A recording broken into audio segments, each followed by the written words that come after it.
وقت بخیر بینندگان و شنوندگان تلویزیون فریدام. شیرکو گنجی هستم و اینجا منطقه حفاظتی مدیا با سری برنامه‌های از خط سوم در خدمت شما هستم. موضوع این برنامه اختصاص داره به ایجاد جبهه نیروهای چپ و دموکراتیک در ایران. موضوعی که کودار برای اون در روزهای قبل فرخون داده. در این برنامه دعوت کردیم از زاگرس مانی، از اعضای مدیریت رسانه‌ای حزب حیات آزاد کردستان پژاک. آقای مانی خیلی خوش اومد به برنامه ما. زنده باشید. ممنونم از شما. دیروز کودار فرخون داده بود، فرخونی که صحبت‌های رو در هم جامعه ایران هم در خود سیاسیون و جامعه مدنی هم بازتاب وسیع داشت. کودار در این خصوص به این اشاره میکنه که حالا نیاز هستش به این که خود نیروهای چپ و دموکراتیک‌ها دور یک محور بتونن گرد بیان و اینکه بتونن جبهه‌ای رو ایجاد بکنن. برای سوال نخست از شما میخوام بپرسم، برای بینندگان ما توضیح بدید اهمیت جبهه یا پلتفرم نیروهای چپ و دموکراتیک در این بره از زمان چه میتونه باشه؟ بله، یکی از مهمترین بحثایی که در دوران معاصر ما به این برخورد میکنیم به نوعی واگرایی جبهه چپ در سطح جهان بعد و بالاخص بعد از اینی که بعد از دهه 90 و با از میان رفتن اتحاد جماهیر شوروی بود، دوچار بحران هویتی شدن تمام احزاب در سراسر جهان. به همین خاطر این بحران هویتی تا حدودی دامن تمام احزاب چپ در چپ سوسیالیستی و کمونیستی بالاخص تمام جهان رو گرفت و هنوز که هنوزه از زیر بار این تروما و این وضعیت خودشون رو نتونستن بلند کنن. یکی از بحثایی که کودار و پژاک در عنوان تأسیسشون بر این موضوع واقف شدن و با تحلیل و خوانشی از که از تاریخ چپ و تاریخ بالاخص تاریخ 30 سال اخیر جهان با اون روبرو شدن، این بود که این واگرایی رو باید به نوعی به همگرایی تبدیل کرد. یکی از بحثایی که انجام شد و بسیار هم ساختاری و بسیار هم استراتژیک برای پژاک در اساسنامه اون بهش ذکر شده در اون بحث که باید جبهه و اتحاد چپ رو در منطقه و بالاخص ایران درست کرد و در راستای اون جامعه عمل پوشاندن به این اهداف و بالاخص این اتحاد کار زیادی رو انجام داده. به همین خاطر بیانیه کودار به عنوان سیستمی که سیستم جامعه آزاد و دموکراتیک شرق کردستان در واقع چیز نوعی نیست. در واقع همون تزهایی که پژاک در 15 سال پیش با خوانشی که از وضعیت موجود چپ در ایران، آسیب شناسی که داشت، مصائبی که داشت، خلایی که بود، ترومایی که به وجود آمد، بحران هویتی که داشت و تمام مباحثی که میتونیم دونه بدونه در اینجا بهشون اشاره کنیم، با خوانش از اونا به این کار اقدام کرد. شما به این اشاره کردین که نیروهای چپ این قبلا در کمک بودن و اینکه در یک واگرایی به سر بردن. خب سوال اینه، الان چه مسئله یا چه تغییر تحولی پیش اومده که نیاز به این پلتفرم یا جبهه مشترک هستش؟ واقعیت قضیه اینجاست. این تروما و این افسردگی که چپ دوچار اون شد، این خلا باعث شد که چپ به عنوان یک نیروی آونگار و پیشرو و فعال سیاسی و کنشگر سیاسی و کسی که ناطق اول و آخر در گفتمان سیاسی جهان تبدیل بشه به کسی که مکانیسم دفاعی رو در پیش گرفته و مورد کنش قرار میگیره. یعنی در مقام دفاعی قرار گرفت بعد از دهه 90 و بالاخص بعد از 2000. بحران هویتی هم به این اضافه کرد.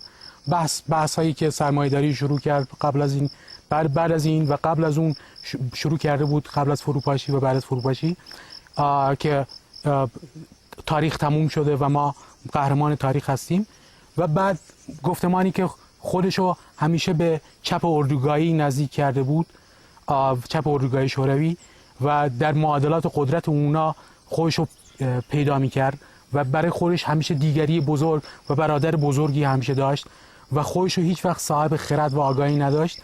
تمام اینا باعث شد که این تروما اتفاق بیفته. در ایران این اتفاق افتاد، بیشتر از جای دیگه اتفاق افتاد، چرا که بیشتر روشنفکران یا انقلابیون، بیشتر بگیم انقلابیون که کنشمند و مبارزه‌گر هستن، میزان زیادی تمایل به این داشتن که از همون تجربیاتی که در اروپا، چپ اروپایی و چپ آمریکایی اتفاق افتاده، همینو فیدبک بگیرن و بیارن در منطقه مونتاژ کنن و این با واقعیت موجود نمی ساخت. ولی در میانه دهه 40 ما با حرکت‌های اینچنینی مواجه میشیم که این از این گذار میکنن، از این بحث که ما خودمونو با دیگری بزرگ و با چپ اردوگاهی و با کسای دیگه یا حتی گفتمان روشنفکرانه گذار کردن، به این معنی که حرکت‌های به اسم چریکای فدای خلق و حرکت‌های چریکی بلخص از این پارادایم گذار کردن و خواستن در استقلال عملی داشته باشن و وابستگی به بلوک شرق یا غرب نداشته باشن، بلخص بلوک شرق، و اون گفتمان رو به نوعی تغییر بدن. به نظریه پایان تاریخ که همون فوکویاما بهش اشاره کرده بود شما در این مورد صحبت کردید. فقط تحلیلگران سیاسی میگن قبلا هم در ایران حتی در دوره مشروطیت و بعد از اون هم یعنی نیروهای چپ بودن و اینکه مبارزاتی رو تو خود ایران هم انجام داده بودن. سوال میتونه این باشه این نیروهای چپ الان به نظر شما در اون چیزی که شما میگید در چه واگرایی هستن که نیاز به این تغییر تحول و این پوست اندازی وجود داره؟ آیا فکر نمی‌کنید که مثال‌هایی در خود ایران هم قبلا بوده، همون که شما اشاره کردید در پیشینه ایران؟ بله مثال‌هایی بوده. بالاخص در دوران مشروطه ما با دو تا جبهه که روبرو هستیم می‌بینیم، منتها هیچ وقت ما این تفکر نداشته باشیم که اینا چپ همگرا بوده. اصلا اساسا باید همگرا هم نباشه، یعنی اینه که همه یک دیالوگو بگن و همه یک حرفو بگن و همه یک منتها بس بر سر اتحاد نظره. خانش ها ممکنه اتفاق بیفته با هم دیگه متفاوت باشه، ولی عملکردها و هدف غایی اتحاد نظری باید دغدغه‌ها یکی باشه. ما در اون بحث باید چیز کنیم و الا همگرایی که هم رنگ شدن هم گون شدن و یک دست شدن چیز زیاد خوبی در نمیاد. ما تجربه چپ چیزو داشتیم، چپ شوروی رو داشتیم، همه اینا میخواستن زیر چتر شوروی جمع بشن و یک همگرایی. تمام راهها به روم ختم میشد، تمام راهها به شوروی ختم میشد و شوروی حرف اول و آخر رو باید میزد.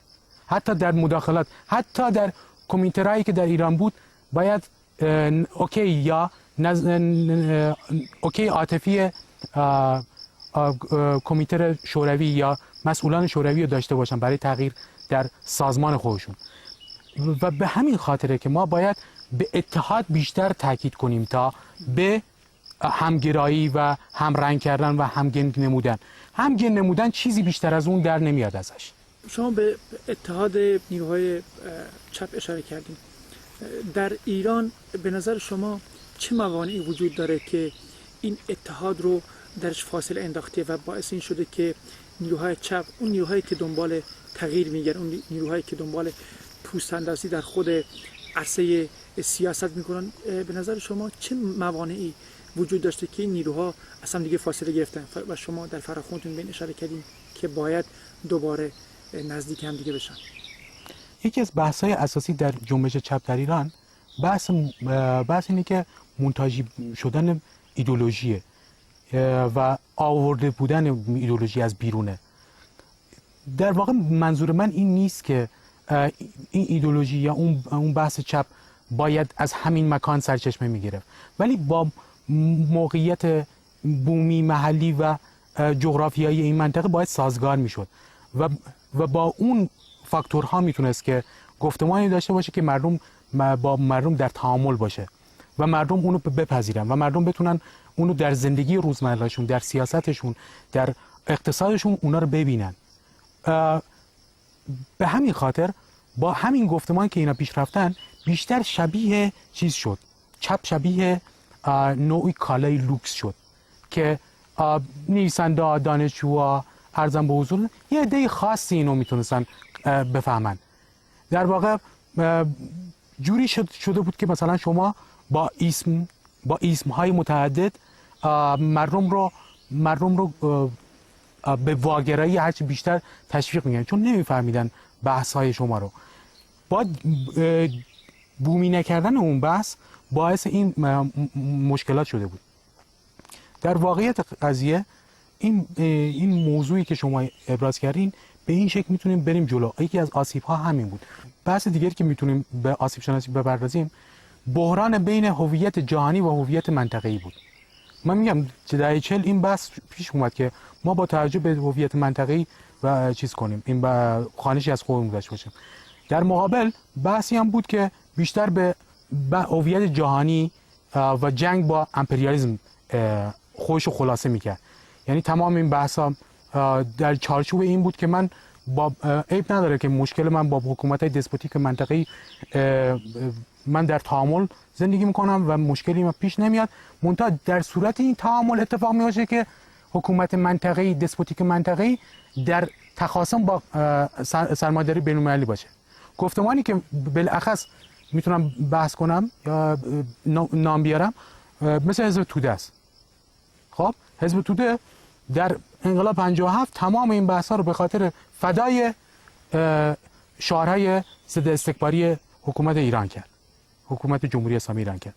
در مقابل بحث‌های دیگه هم داشتیم که بحث خود منطقه انقلاب سنگر به سنگر و اون بحث‌ها رو در خودش داشت.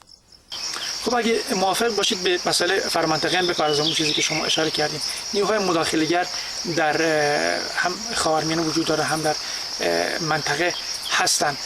در فراخون هم اومده بود که الان دو جبهه وجود داره که این جبهه ها یکی راست افراطی هستش و این که یکی فاشیسم اسلام، اون چیزی که خود شما اسم بردید. به نظر شما این چطور میتونه نیروهای چپ در همچین فضایی بتونن برای خودشون حیاتی رو دنبال بکنن؟ وقتی که بیانیه کدا رو ما بررسی میکنیم، لزوم و ماهیت وجودی و الزامی که این اتفاق باید بیفته، بیانیه پدید بیاد، آفرینشی صورت بگیره، فراخوانی اتفاق بیفته، همینه. شما در جهان با راست افراطی و افراطگرایی مذهبی در منطقه روبرو هستید. یعنی هر دوی اینا دو روی یک سکه است. هر دوی اینا از راست افراطی شکل میگیره، از اون خلا شکل میگیره که یک انحراف وحشتناکه. اگر جنبش ها، سازمان ها، نهادها، احزاب چپ همگرایی که در دهه‌های 50 60 میلادی داشتن باز تولید نکنن اون بحثو و به قدرت زیادتری اونو باز تولید نکنن، اتفاق اینجا میفته که جهان در کام راست افراطی خلاصه میشه و در کام اون میفته و این سردمان جنایت‌های بیشتر، سردمان سکوت بیشتر، سردمان ضایع شدن حق کارگران، نابود شدن بحث زنانه، به انحراف کشیدن جوانانه، تمام جهانه. نه فقط ایران و نه فقط کردستان، بلکه تمام جهان رو در نظر باید بگیریم این بحث ها. در مقابل این وظیفه‌ای وجود داره، وظیفه ما به عنوان یک جزء در یک سیستم جهانی وجود داره. یعنی سیستم خودش داره باید در همگرایی که باید تمام سیستم ها و سیستماش با هم دیگه هم آهنگ باشن، باید اون اتفاق بیفته. منتها هر زیر سیستمی، هر قسمت منطقه‌ای باید اتحاد و سیستم خودش رو در نظر بگیره. یکی از بحثایی که ما داریم اینه که اتحاد، وظیفه ما به عنوان ایرانی، وظیفه ما به عنوان کسی که در شرق کردستان به سر میبره، وظیفه ما چی هستش؟ و این وظیفه به ما وظیفه تاریخی به ما گوشزد میکنه که باید این اتحاد هر چه زودتر شکل بگیره که در مقابل راست افراطی در ایران مقاومت صورت بگیره و مقابله صورت بگیره، نه فقط مقاومت، چون ما مکانیزم دفاعی رو باید با مکانیزم تهاجمی جواب بگیم. تهدیداتی که روی خود حاکمیت ایران هم هست و حتی خود خلقای ایران در یکی دو ماه اخیر این بوده که مدام نیروهای منطقه علی خصوص عربستان و بلوک سنی و حتی از اون طرف آمریکا و همپیمانانش دارن روی این کار میکنن و یک تهدیداتی برای خود حاکمیت ایران وجود داره. در همچین اسنایی این فراخوان داده میشه، کاری که قبلا اگه یادم باشه شما هم به عنوان پژاک رفتیم و دیپلماسی کردیم با خود احزاب دیگر شرق کردستان. این دید و بازدید شما به کجا رسید و اینکه موانع رو در چه میدیدین به عنوان اینکه احزاب چپ خصوصا در شرق کردستان بتونن دور یک جبهه گرد بیان؟ بین همونطور که گفتم بحث ما فقط شرق کردستان نیست و احزاب کردی نخواهد بود و ما نمیتونیم خودمون تقلیل بدیم در این بحث، ولی بالاخص کار ما، یکی از وظایف ما اینه که اون اتحاد رو در اینجا شکل بدیم. اون اتحادی که هستش رو باید اینجا شکل بدیم. میام سر اون بحثی که شما گفتین که نتیجه چی شده. ببین یکی از اهداف اساسی ما در اتحاد درست کردن ماهیت، یعنی معناست در اون ساختار. شما ساختاری رو به اسم اتحادیه یا چیزی شبیه این درست کردین، ولی اگه معنایی در داخل این نباشه، خب یعنی طرفینی که در این اتحادیه چیز بکنن، داد و ستد میکنن، اگر به اون تعامل نرسیده باشن، خب نمیتونن بلند مدت با هم دیگه در رابطه تنگاتنگ باشن و دغدغه‌های یکی داشته باشن. به همین خاطر یکی از بزرگترین کارهایی که پژاک در هدف اولیش داره انجام داده و میده بحث همیابیه. ما باید بیشتر به همیابی توجه کنیم. یعنی ما باید بفهمیم که ما جزایر سوسیالیستی نیستیم که یا در یک گوشه از جهان هستیم یا یک گوشه از جهان مال ماست یا یک گوشه از منطقه مال ماست و به عنوان میراث به این نگاه کنیم. این همیابی باعث میشه که شما بفهمید که شما در کنار احزاب دیگه، شما در کنار جنبش‌های دیگه به معنا میرسید. خب و همین باعث میشه که شما به یک اتحادی دست پیدا کنید که ساختگی نباشه، اتحادی که فرمالیستی نباشه، اتحادی که میتونه هدف داشته باشه، دغدغه داشته باشه و عمل از فکر تئوری به عمل برسه. به همین خاطر پژاک یکی از بحثایی که انجام داد بیشتر در شناسوندن، بحث کردن و شکستن جزیره‌ای بود که احزاب از خودشون ساختن، پیش قدم شدن و بحث کردن در این که ما چه خواسته‌ای داریم و اون تخاصماتی که تاریخی در بین احزاب بوده رو به نوعی بحث کردن در مورد اون و شفاف سازی که ما نمیخوایم که باز تعریفی از تاریخ گذشته داشته باشیم، بلکه میخوایم تکوینی بر تاریخ گذشته باشه و به نوعی این شفاف سازی باعث شد که احزاب هم بلخص احزاب چپ با ما همسو بشن. این همگراییه رو باید ما درست کنیم. این همگرایی است باعث میشه که بلند مدت اتفاق میفته. در شرق کردستان هم ما همونجوری ترافیک دیپلماسی که داشتیم به همین خاطر بوده. به هر صورت احزاب با توجه به که پیشینه‌ای که خودشون داشتن و بحثایی که خودشون داشتن نزدیک شدن به این بحث و برای ما نه فقط امیدوار کننده است، در با برخی از احزاب ما به قسمت‌هایی رسیدیم که می‌دونیم به کمیته و کارهای عملی دست پیدا کردیم برسیم و در برخی دیگر هم هنوز با بحث‌هایی در بحث مبانی نظری، اون همیابیه، اون هویت جمعیه و اون بحث‌ها رو داریم.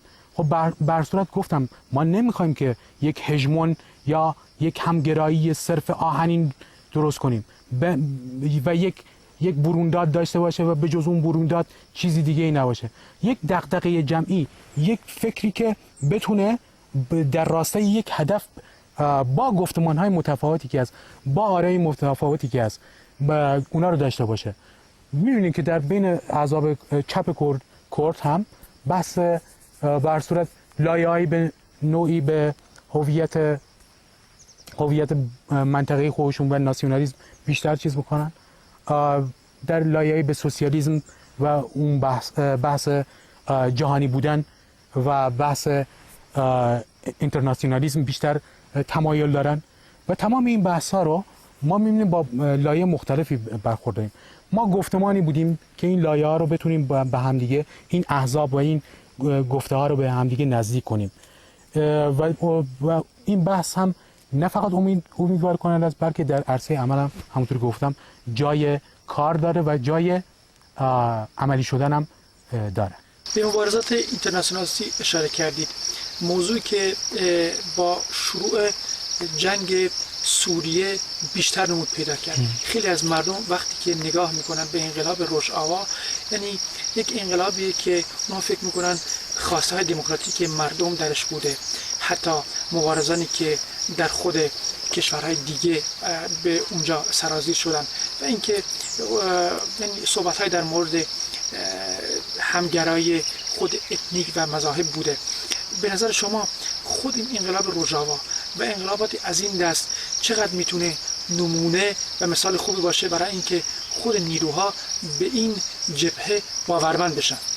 به نکته خوبی اشاره کردی. یکی از بحث هایی که ما باید به اون نظر داشته باشیم، نقطه عطفیه که در تاریخ جدید ما اتفاق افتاده و اینو باید تمام چپ ها و تمام سوسیالیست‌ها، بالاخص کمونیست‌ها و تمام فمینیست‌ها و تمام کسایی که دغدغه دموکراتیک دارن، اینو باید دقیقاً با ریزبینی و میکروسکوپ‌وار به این نگاه کنن. اینی که نقطه عطفی بود در تاریخ همگرایی تمام جنبش‌های چپ در جهان.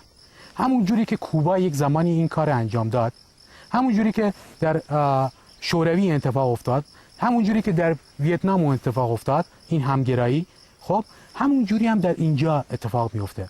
منتها در دوران این بحث رو شاهد هستیم که دوران یأس، ناامیدی، ابهام و دور بودن حقیقت و انگارایی از این قبیل که در تزریق و انژکته بحث پست مدرنیستیه به جهان تزریق شده.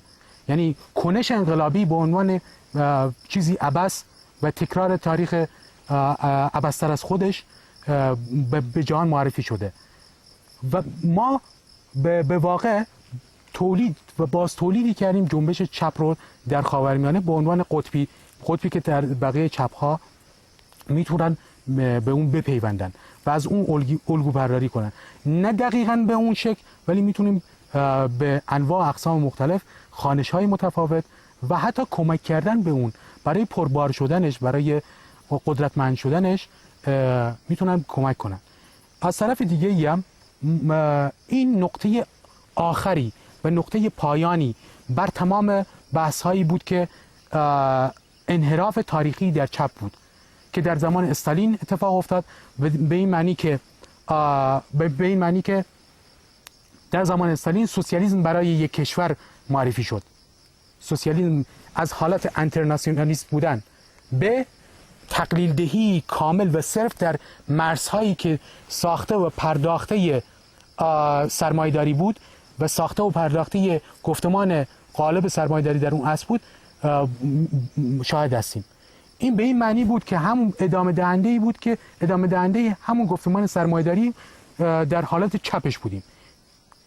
یعنی سوسیالیسم در یک کشور بستن تمام مرزها، نابود کردن همگرایی و اتحادی بود که بین چپ‌ها و کارگران جهان، زحمتکشان جهان، زنان جهان، جوانان چپ جهان بود و به آسیاب ریختن سرمایه‌داری بود و این نقطه پایان بود بر اینم. مبارزات مشترک اشاره کردیم و اینکه انقلاب روژاوا برای اولین بار انقلابی که تمام نیروها رو در خودش جای داده بود. به نظر شما آیا شما میخواید مدلی مثل روژاوا رو برای ایران داشته باشید؟ چه نمونه و مثال‌هایی در این زمینه وجود داره که بتونه این ایجاد فراکسیون و جبهه متحد نیروهای دموکراتیک رو در خود ایران به پیروزی برسونه. این دقیقاً کپی پیست نمی‌کنیم. من اشاره کردم قبلا یکی از بحثایی که آسیب شناسی یکی از مشکلاتی که چپ داشت بحث کپی پیست کردن و مونتاژی بودن بود. ما نمیتونیم اتفاقی که در یک گوشه از جهان یا یک منطقه جغرافیایی اتنیسیته دیگه قومیت یا ملیت دیگه بوده به عیناً همون شکل بیام کپی برداری کنیم و به جای دیگه چیز کنیم، بلکه میتونیم ماهیت وجودی اونو استفاده کنیم، یعنی از ساختارهای اون استفاده کنیم و گفتمانی که اون انجام میده رو فهم کنیم، بفهمیم که داره چی میگه. یکی از بحثایی که در روژاوا اتفاق افتاد همین خوانش جدید از جهانه. ببین خواهی نخواهی همونجوری که گفتم اون ترومایی که اتفاق افتاد، اون بحثی که انقطاع عاطفی که چپ بعد از 1900 اتفاق افتاد و قبل از اونم گریمانگیرش بود، باعث شده بود که به داخل خودش برونگرا بشه. این برونگرایی و این شکست عاطفی که اتفاق افتاد در چپ جهانی و بالاخص منطقه خاورمیانه و ایران، اتفاق اینجا افتاد که اینو وارد مکانیزم دفاعی و وارد سوبژکتیویسم، وارد جدال ها و ورزش ذهنی خودش کرد. به این معنی که بیشتر وقت چپ ایران به جواب دادن، دیالوگ کردن با خود احزاب چپ سپری شد، تا اینی که با جامعه ایران و حتی با حکومت ایران در مقام مبارزه برخیزه.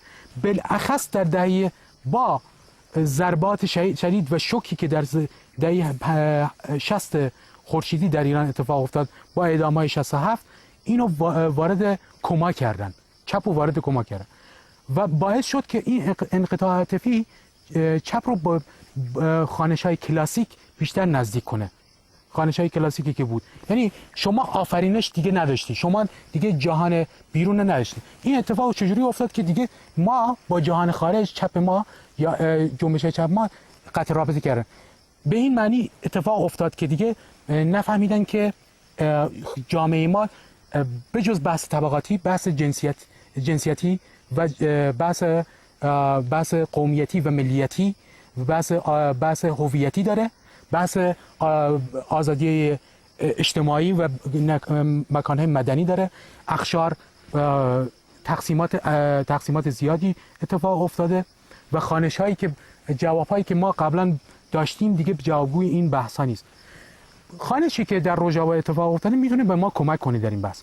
این خوانش میاد اقشار اجتماعی از حالت توده‌وار بودن، یعنی زاویه‌ای که با ما توده رو به عنوان یک گن واحد، یک جنس واحد در نظر میگیره، بدون اینکه جنسیتش و بدون اینکه طبقاتش و بدون اینکه ماهیت هویتی و بحث قومیتی ملیتیش رو داشته باشه، اینو به عنوان یک توده واحد در نظر میگرفت.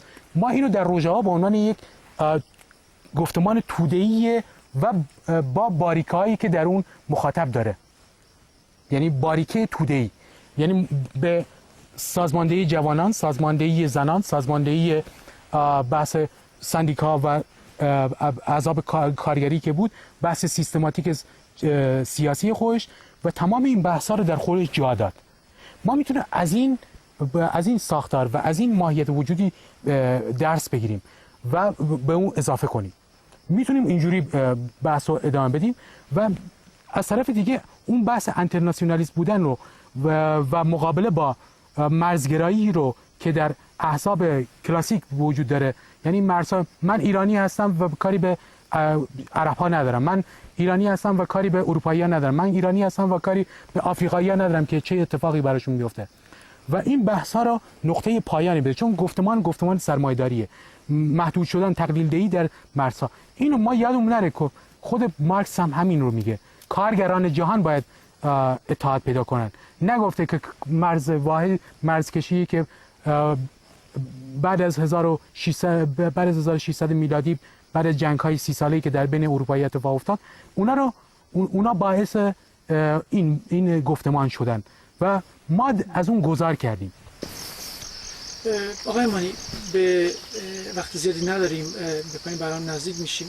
به عنوان سوال آخر میخوام اینو بپرسم، در فرخونتون به این اشاره کردین که دعوت کردین از همه نیروهای چپ متحولخواه و حتی روشنفکران و اونایی که دستی در آتش سیاست و اینا دارن. خب به نظر شما چه موانعی وجود داره برای اینکه این نیروها بتونن دور این میز جمع بشن و اینکه شما چقدر به این امیدوارین که بتونید این فراخون مخاطبای زیادی رو در ایران و حتی شرق کردستان ایجاد بکنه؟ بیانیه‌ای که بود و فراخوانی که بود، خب در واقع نقطه پایانی بود بر تمام اون بحثایی که قبلا بهشون اشاره کردم بود. به این معنی که شما طیف‌بندی‌های مختلفی از چپ دارین. شما با یک چپ کلاسیک سرکار دارین که همون انگاره‌ها رو، همون انگاره‌هایی که در 150 سال اخیر رو داره باز تولید میکنه، بدون اینکه زیاد به این شکلواره‌ها و انگاره‌ها دست بزنه. و بحث چپ فرهنگی رو داریم، مارکسیست‌های فرهنگی رو داریم بالاخص و کار خوب انجام میدن و دارن بحث‌های عمیقی رو در گفتمانشون انجام میدن. و در مقابل گفتمانی هم داریم که ما به عنوان چپ نو داریم به اون تکیه میکنیم. یعنی اینی که شما سرمایه‌داری رو چه در بحث منطقه‌ای چه در بحث بین‌المللیش به عنوان یک خوانش جدید و به عنوان یک کل واحد در نظر بگیرین که در حالت منطقه‌ای خودش از سیستم هایی که از سیستم منطقه‌ای و سیستم واپسگرایی که بوده، دسپوتی که بوده، مستبدی که بوده استفاده میکنه و در بین‌المللی از بحث‌های فرامدرن استفاده میکنه. در واقع خوانش جدیدی که ما داریم استفاده میکنیم و بهش تکیه داریم اون خط سوم است، یعنی اتکای عاطفی نداشتن به نیروهای بیرونی که یکی از معضلات ما بود، یکی از معضلات چپ بود و این اتکا نداشتن به معنی استقلال عمل و تکیه کردن به نیروهای خلقی بود. و بحث مهم اینجاست، اون اتحاد رو ما به شکلی در بین خلق‌ها داریم. ما در ترکیه و بین خلق کرد و ترک و بین خلق کرد و عرب در سوریه، خب ما این بحث رو میبینیم. به واقع شما نقطه ها و گره های خوبی رو در این بحث میبینید. شما دیگه اون گفتمان سرمایه‌داری یا بورژوا سوسیالیستی که قبلا بوده رو یا گفتمان روشنفکری رو که همه چیز رو در خودش تقلیل میداد و خب شما دیگه از اون گذار کردید. اینجا دیگه شما تکیه‌تون بر خلقه. شما در ترکیه با جنبش اتحاد انقلابی خلق‌ها مواجه هستید که با پیشاهنگی PKK در ترکیه اتفاق افتاد می‌بینیم. نمود اون رو در بحث کنفدرالیسم دموکراتیکی که در سوریه و شمال سوریه اتفاق افتاد می‌بینیم و نمود اون رو در سراسر جهان هم می‌بینید. این گفتمان فقط مختص به ما هم نیست. شما در سیریزا در یونان می‌بینید، شما در ایلند می‌بینید، شما در جاهای دیگه می‌بینید. ما باید این خوانش‌های، این حوزه‌های کوچیک حیات رو باید گسترده‌تر با اتحادی که انجام میدیم و باید گسترده‌تر ببینیم. اتفاقهای خوبی از این اتحادها اتفاق افتاده. به معنی اینه که شما می‌بینید که جوانان ترک وارد عرصه شدن. چپ ترک در اون تروما و اون کما بود وارد عمل شده و خودش رو بازیابی کرده و می‌بینیم که دست به عملیات‌های مسلحانه و شرکت کردن در روجاوا و اون بحث‌ها و مقابله با حکومت فاشیستی ترک زده و این نشان از اون بحث داره که به نوعی مالی خولیایی نشده و وارد حوزه فکری نشده، خودخوری نشده و دیگریابی هم به دیگریابی هم رسیده. این در چپ ایران هم باید اتفاق بیفته و همونطوری که انقلابی بزرگ چگوارا گفت، یکی از بزرگترین کارهایی که این اتحادیه میتونه انجام بده اینه که شما باید روش فتح کردن رو به جامعه نشون بدید. روش اینه که جامعه خودشون میتونه فقط با بحث کردن که خودآگاهی سازمان بدید و اون بحث ها تمام نمیشه. شما باید نمود عینی، تصویری از این خودآگاهی و این اتحاد رو به اینا نشون بدید و روش فتح کردن رو به اینا به عنوان احزاب احزابی که در یک اتحاد جمع شدن روش فتح کردن رو به اینها نشون میدیم و اون تصویرهایی که تصویر کشی کرده سرمایه‌داری، نابود کرده، چه سرمایه‌داری منطقه بالاخص ایران و ترکیه، چه بین‌المللی، اون تصویرها رو نابود کرده و سعی داره که اون حافظه رو از بین ببره. اون تصویرها رو بازسازی کنید. ما باید به صدها و هزاران خسرو گل سرخی، دنیز گزمیش و تمام انقلابی‌های بزرگ درست کنیم و باز تعریفی از سازمان‌های و شکست‌هایی که قبلا داشتیم رو برای آفرینش‌های بعدی داشته باشیم. بسیار متشکرم زاگرو عثمانی از اعضای مدیریت رسانه‌ای حزب اتحاد کردستان پژاک از اینکه دعوت ما پذیرفت. ممنون از شما. بینندگان و شنوندگان تلویزیون فریدام بسیار متشکرم از اینکه تا این لحظه از برنامه با ما بودید. تا برنامه دیگر، ایام بکام.